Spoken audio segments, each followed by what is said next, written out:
Information about Throne and Liberty is making the rounds again on YouTube, and the hype is rising again, but I have to be that person that comes in and try to calm the hype and encourage a more wait-and-see approach. If you don't know what Throne and Liberty is, the short answer is that it's a new MMORPG from NCSoft. It is also known as Lineage 3, as it takes place in the same franchise and world as the Lineage series, and was once known as Lineage Eternal. For a more deeper dive into it, I suggest checking out Force Gaming's video, who has a nice, fair, informational take on the game. Now, when I say calm the hype, I'm not saying we shouldn't be excited about the game or even want to play the game. What I'm saying is that we should stay away from claims like the next big MMO that will make you want to quit Final Fantasy XIV and WoW.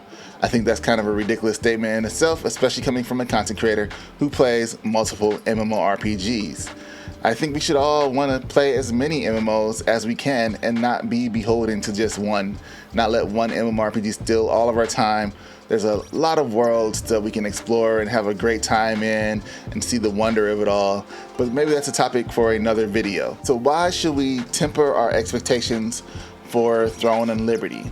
Well, the biggest reason for me is the lack of information on this game that is supposedly coming out in the fourth quarter of 2022. Just looking at a standard quarter, that will put it in the months of October, November, and December. With the game supposedly being so close to release, you would think that there would be some more information on classes or how the weapon system works, or some kind of signups for more information, or close the beta, or even just gameplay from somewhere that's not the trailer, and we get none of that. None of these things exist on the website. We can see some weapons and some pictures. We have a brief short paragraph of what the synopsis, the plot is, but that's it. I have no idea what's happening in this game except for the brief few interviews that we've gotten over the past few months. Another flag for me is that there is no social media presence for the game at all. No Twitter, no Facebook, not that anybody uses it, no Instagram, nothing.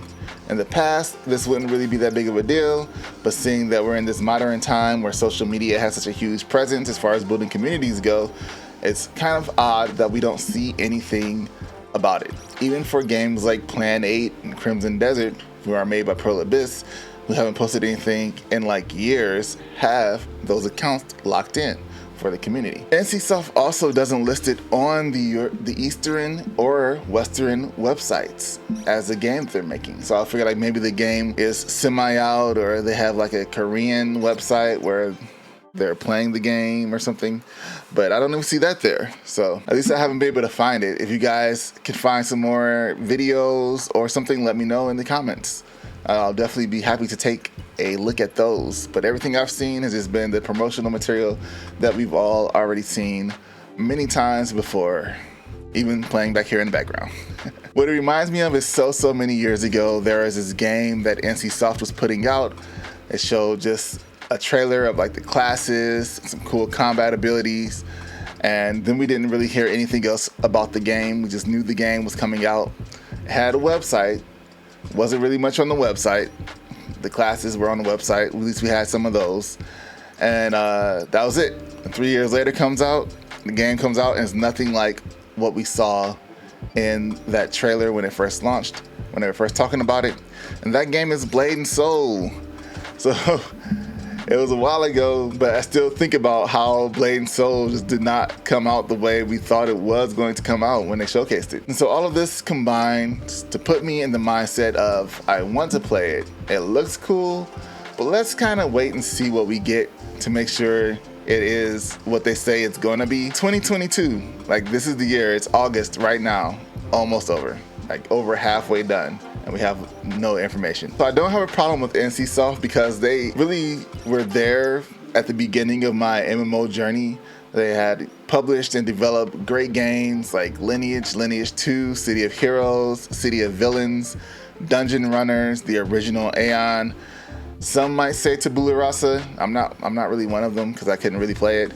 And the still alive with people playing it today, Guild Wars and Guild Wars 2. A lot of the more recent releases have been focused on mobile titles, like mobile versions of games they've already made, because that's really where the money is at.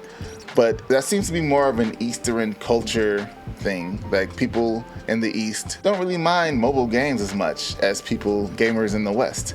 So maybe, if we're lucky, the developers and the higher ups are sitting there thinking we want to kind of bring back that Western audience. They're actually going to put this game out as intended to be good for both sides.